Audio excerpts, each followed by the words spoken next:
विद्येश्वर संहिता 9वां अध्याय।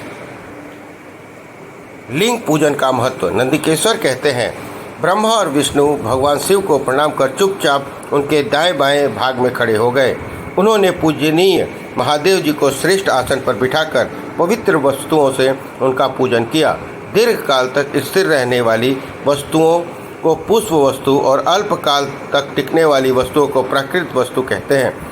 हार, नुपुर, क्यूर, किरीट, मणिमय मंडल, यज्ञोपवीत, उत्तरीय वस्त्र, पुष्पमाला, रेशमी वस्त्र, हार, मुद्रिका, पुष्प, तांबूल, कपूर, चंदन और अगरू का अनुलेप, धूप, दीप, श्वेत छत्र, व्यंजन, ध्वजा, चंवर तथा अनेक दिव्य उपहारों का, जिनका वैभव वाणी और मन की पहुँच से परे था, जो केवल परमात्मा के योग्य थे, उनसे ब्रह्मा और विष्णु ने अपने स्वामी महेश्वर का पूजन किया। इससे प्रसन्न होकर भगवान शिव ने दोनों देवताओं को मुस्कुराकर कहा, पुत्र, तुम्हारे द्वारा की गई पूजा से मैं बहुत प्रसन्न हूँ। इसी कारण यह दिन पवित्र और महान होगा। यह तिथि शिवरात्रि के नाम से प्रसिद्ध होगी और मुझे परम प्रिय होगी। इस दिन को मनुष्य मेरे लिंग अर्थात निराकार रूप की या मेरी मूर्ति साकार रूप की दिन रात निराहार रहकर अपनी शक्ति के अनुसार निश्चल भाव से यथोचित पूजा करेगा। वह मेरा परम प्रिय भक्त होगा। पूरे वर्ष भर निरंतर मेरी पूजा करने से जो फल मिलता है, वह फल शिवरात्रि को मेरा पूजन करके मनुष्य तत्काल प्राप्त कर लेता है। जैसे पूर्ण चंद्रमा का उदय समुद्र की वृद्धि का अवसर है, उसी प्रकार शिवरात्रि की तिथि मेरे धर्म की वृद्धि का समय है। इस तिथि को मेरी स्थापना का मंगलमय उत्सव होना चाहिए।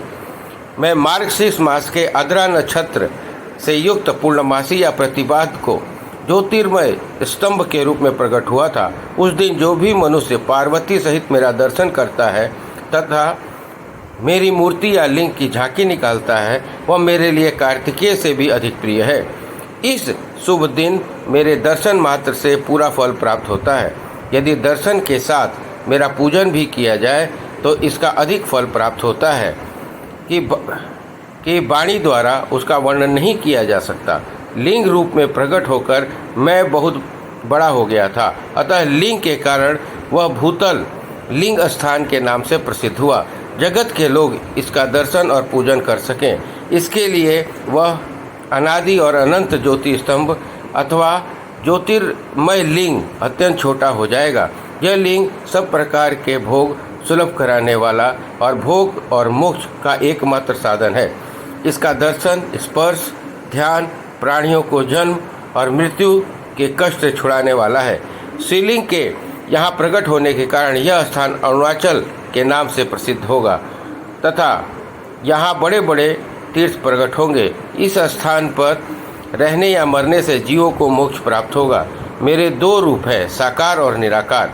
पहले मैं स्तंभ में प्रकट हुआ, फिर अपने साक्षात रूप में। ब्रह्म भाव मेरा निराकार रूप है और महेश्वर भाव मेरा साक्षात रूप है। ये दोनों मेरे सिद्ध रूप है। मैं ही परब्रह्म परमात्मा हूँ। जीवों पर अनुग्रह करना मेरा कार्य है। मैं जगत की वृद्धि करने वाला होने के कारण ब्रह्म कहलाता हूँ।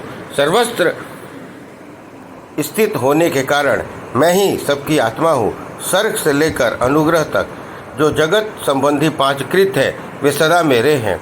मैं ब्रह्म रूपता का बोध कराने के लिए पहले लिंग प्रकट हुआ, फिर अज्ञात ईश्वरत्व का साक्षात्कार कराने के लिए मैं जगदीश्वर रूप में प्रकट हो गया। मेरा सकल रूप मेरे ईश्वरत्व का और निष्कल रूप मेरे ब्रह्म स्वरूप का बोध कराता है। मेरा लिंग मेरा स्वरूप है और मेरे सामीप्य की प्राप्ति कराने वाला है।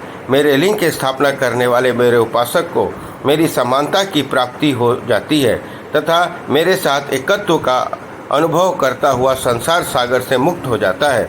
मेरे जीते जी परमानंद की अनुभूति करता हुआ शरीर का त्याग कर शिवलोक को प्राप्त होता है, अर्थात मेरा ही स्वरूप हो जाता है। मूर्ति की स्थापना लिंग की अपेक्षा गौण है। यह उन भक्तों के लिए है जो शिव तत्व के अनुशीलन में सक्षम नहीं है। विद्येश्वर संहिता 9वां अध्याय समाप्त। बोलो हर हर महादेव।